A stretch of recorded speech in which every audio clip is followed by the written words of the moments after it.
Y'all know I like to be outside when the weather's nice. This is just the neighborhood. Birds chirping. This is a late evening stroll. I like to bike, so I had to jump off because I've been getting these questions about launching, and everyone is at a different phase. Everyone's at a different level. So it's important to understand that when you're thinking about your own launch and when you're considering what's right for you. So I want to welcome you to the Attorney Cheat Code podcast. My name is Alicia Jones, and I am a Texas-based attorney. If this is your first time here, then welcome. This is what we do. We sit, we talk, we walk, and we discuss what it means to be a firm owner. What does it mean to actually enjoy the work that you do? What does it mean to build a firm around your life? So I'm going to give you all the tips, tools, tricks that I know to fast track your way to profitable firm ownership, to not just create a firm just so you can say I got a firm, because but to create a firm of your dreams, to create the life of your dreams so that you can, if you want to be by the water, get a house by the water. If you want that to be your private pond, ma'am, sir, then make that it, because you have the ability to do that. So if you are not subscribed, then go ahead and hit that button. Make sure to tell somebody else about this. There are other attorneys that we know, people in your circles that are talking about ownership, that have been talking about it for years, and maybe they're ready, maybe they're not. And you're probably thinking for yourself, am I ready to launch next year? Should I launch this year? Am I going to be ready ever? Is it actually for me? And that's what I want to talk about today. When we think about launching, especially if we look at someone else's 10-year, right, and in firm ownership, and you're comparing that to your launch, it can be intimidating. It can feel daunting. And that's what we have to get away from. We cannot compare someone else's 10th year, 5th year, even 2nd year. You learn so much when you launch. So comparing anyone else's journey to your own is not what we're going to do. We're going to use someone else's journey as inspiration, and we're going to say, okay, I see that they're working hard and it's paying off. They seem to be enjoying life. They like it. It's a challenge. Absolutely. It's a challenge, but it's worth it for the freedom of ownership, the freedom to take a stroll in the park, on a Tuesday morning. It's freedom that we are really looking to gain. So for you, then what is that you're looking to gain, right? And then are you ready for it? So when you're thinking about 2026 and you're thinking, am I ready to launch? And then there are a few considerations that I want you to have. One of those is your financial obligations. We got to be real. Some of us, we are not ready to launch in 2026. We are just not ready. We have not saved. We don't have a savings plan. We don't have certain things in place. We have a lot of debt that we're paying down. We may be in a one income household, because there are seasons of that, or even if you're married, only one of you is working. This may not be the time to launch. There may be other aspects. Maybe you're caring for elderly parents and it's in that transition piece where you're trying to get them settled and get their housing together. Maybe they're living with you, or maybe you're setting up care for them in their home and you're having to travel back and forth a lot. Maybe that's not the time. Maybe you have special needs children and you're trying to make sure that all of their services at school are set up, and that's taking a lot of your energy and a lot of your time and a lot of your brain energy, which is what's needed when you're a firm owner. Then maybe now is not the time, and that's okay. There are circumstances in our lives, because life will life. There are circumstances in our lives that will dictate to us timing. And timing is a thing of wisdom. It's one thing to push and say, you know what, I'm going to do it anyway. But it's another thing to do it with precision and to do it well. It's another thing to have a plan, submit that plan to God, and listen for Him to say go. Or listen for Him to say nothing and sit still in that and be okay with it. Listen for Him to say yes, but not yet. right? Sometimes we hear that and we're like, "Oh, I heard a yes, and I'm gonna go with that," or we'll go with the "I haven't heard anything, so that must mean I need to keep on moving." But you have to go with whatever you have peace with. And so when you're looking at your plan and you're thinking about launching, you have to think of it in total. So the financial obligations that you currently have will increase because that's how life goes. Inflation, the cost of living, eggs, milk, clothes, diapers, depends, housing, whatever it is, rent, car notes, insurance, everything will go up. So you have to consider your financial obligations where you are now and where they're going to be next year while you're doing this transition. And yes, you can come out the gate, get $1 million the first 3 months. Absolutely. Is that likely? You know, nah, probably not. So think about your financial obligations. Who do you have depending on you?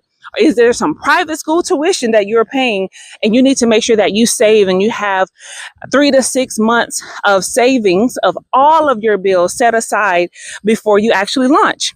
That's something to consider. Or maybe you're like, hey, I'm single, ain't nobody depending on me. If I need to, I'll eat some beanie weenies and some noodles for 5 months if I have to. That's a choice that you can make, especially because it's just you.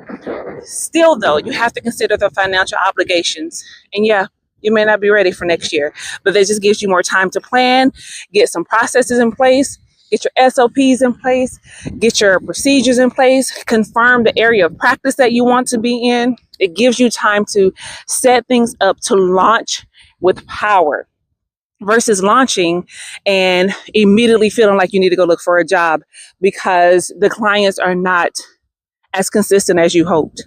Because as a firm owner, clients come, clients go. You may have 15 this month and you may have a drought. You may have none for 15 months and then you have a boom. It is, especially when you're first starting, it can be unpredictable. And even for me, in 14 years, sometimes it's unpredictable. I have an ebb and a flow, and I know pretty much how the year goes, but I also know that a pandemic can hit and things can change. I know that with our political climate, something can happen in the White House and things can change. People can be on furlough and people can not have benefits and things can change in the way that my clients flow in and through my firm. So for you considering that, you have to think about your financial obligations. You have to think about, am I actually ready to launch? Am I ready to move this thing forward? Am I ready? Can I take this sacrifice right now? Can me and my family afford to take this sacrifice? Because it is. Ownership is a sacrifice. Even 14 years in, ownership is a sacrifice. It's great. It's beautiful. It's freedom. But I got to give you the real. So yes, I want to hype you up. I want you to go. I want you to do it. And you might want to take a pause and think about if this is the season for you to actually do it. But you know what you can do while you're waiting, or even if you're trying to assess, am I ready to launch? These are a few things that you can consider. These are things that you can work on because you want to make sure that you have a good foundation. And with that foundation is a community. It's a community of mentors, a community of colleagues, a community and a network of possible potential clients or referral networks that you can start to build and to network and build relationships with. And the key thing and the good thing about those mentors, especially even if they're not in the legal industry, but if they are in the legal industry, they'll be able to help you identify if you're ready to launch and maybe some things that you need to work on before you launch. That is definitely key when you are a mentor, is making sure that when people are talking to you and they're bringing the life's issues to your table, to your door, that you're helping them think through, not making decisions for them. They're not going to make the decision for you, but they will help you decide and to think through some of the things that go into firm ownership. So it's important to make sure that you have mentors. And then, of course, the other thing is to start networking, start putting your name out there. But that means that you have to decide and declare your practice area. What would your practice area be? Do you intend to practice in the area of family law? Is there a specialized or niche area that you want to really focus on when it comes to that practice area? Is it criminal law? Are there some continuing legal education seminars that you can go to start meeting other professionals in your area, in your industry? Are there some people that you know that maybe you've been doing some jobs here and there for them and you really start to like the work? Are there some internship type of second chair, co-counsel situations that you can start to work on? Because you may say, you know what, I'm not ready to launch, but I do want to start to build my repertoire. I do want to start to get more practice in this area because maybe my primary job is not this, but I know I want to move into this particular area over here. So start to get some of those cases, start to work with other attorneys that are already in the field, some of those that can bring you on, show you the ins and outs, maybe some forms and things like that that you can start to work on while you're preparing your launch. Because what is also key with preparing your launch is having a launch timeline. What does it look like for you? What is that timeline? Is it a 30, 60, 90, 6 month, however long your timeline is, but you have to set it out. You have to actually write it out. You have to have the plan. You have to make that plan for yourself so you can say, okay, this is what 90 days looks like. If I want to launch at the beginning of the year, then I know that I have 35 days left. Then is that even possible? Do I have the capacity to make that work? And if you do, boo, do it, right? Bruh, do it. You got it. But if not, then that's okay. It is okay because what is for you is for you. Your success is for you. You cannot be late for your own timeline, right? When it's yours, you cannot be late for it. It is okay. Be intentional. Do not be a sluggard about it. Be very intentional. But what is for you is for you. The firm ownership is that if that is for you, it is for you. And the clients will be there. The freedom will be there. The income, the experiences, the elevation in life will be there. It will be waiting on you. So don't feel like you have to be pressured to shorten your timeline. If you know for sure that when you are looking and you're planning well, that planning well means for you that it needs to be 6 months, then reconcile that in your heart and your mind and your brain and say in 6 months, it's going to be the best thing ever. Plan a launch party, even if it's a virtual launch party. Maybe like, oh, I don't have no money to be planning a whole party. That's fine. Do a virtual launch party and have people celebrate you with the words of affirmation and words of encouragement, telling you that, oh, yeah, I've been waiting for you to do this. Because there's another part of our community that you know it's time for you to launch. You have been working, you have been doing these jobs, you darn near have 30, 40 clients already. People have been asking you to do the work. You've actually been doing the work, and maybe you've been doing it pro bono. And now you're like, man, I really like this. I wonder if I can get paid for it. The answer is yes. Yes, you can, sir. You sure can. You can be paid for that.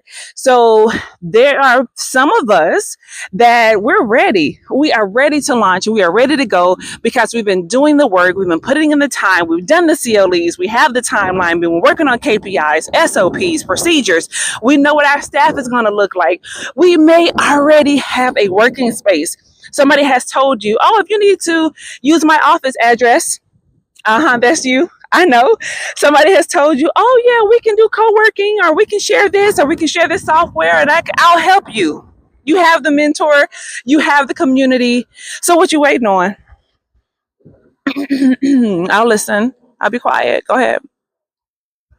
Exactly. What you waiting on? Your clients are waiting on you. What are you waiting on to be great? Maybe you need some community. So that's where the attorney cheat code circles come in. That is what it's built for, to provide community for us. Because being an entrepreneur can be lonely if you don't have other people around you saying, yeah, clients are crazy. Yes, the judge is taking too long. Yeah, that ruling doesn't make sense. Or yes, you're on the right line of thinking. That's what I would do as well. It can be a lonely place when you are an entrepreneur. So to make sure that you have community around you, support around you, to help bounce ideas off of, to give you insight, to help you hear what you're saying to yourself, that is what the attorney cheat code circles are about. And we are going to be launching those December 5th. So every Friday, well, not every Friday, the first 3 Fridays in December, because you know Christmas, but the first 3 Fridays in December, I want you to meet me on Zoom. I want you to show up, turn the camera on, bring your lunch, bring your coffee, whatever it is. Set aside 1 hour for yourself. We're going to take 45 minutes of that to really develop a plan for 2026, to really think about what that looks like to launch in 2026. and to think about what do I need to do to make sure that I'm prepared, to make sure that I'm ready to go. What types of forms should I have? What templates? What is the community around me? What practice areas should I focus on? Are there multiple of these Christmas lights? But that is what the December cheat code circles are about. Any cheat code circle, it is about community, it's about support, it is about helping you plan and launch with confidence. We can build this together. We don't have to be crabs in a barrel. We can help each other, we can support each other, we can be there, we can rah-rah, we can hooray, we can hold each other accountable, we can say, hey, you tripping, right? We can make sure that you are actually showing up for yourself. So I look forward to seeing you on December 5th. And in the meantime, I want you to check out this video about your CEO flow. I want you to think about what it feels like or what it would look like for you to be the CEO of your own firm and what that weekly flow would be. Are you taking off 2 days a week? Are you only working 3? I love that for you. Are you only working 1? Hey, tell me how you're doing it, because that's where I'm headed to. So I will see you in the Zoom room for the December CEO circles. Until then, I'm going to go and enjoy some more of these Christmas lights. As you can see, I'll enjoy some more of these, and I will see you in the next video.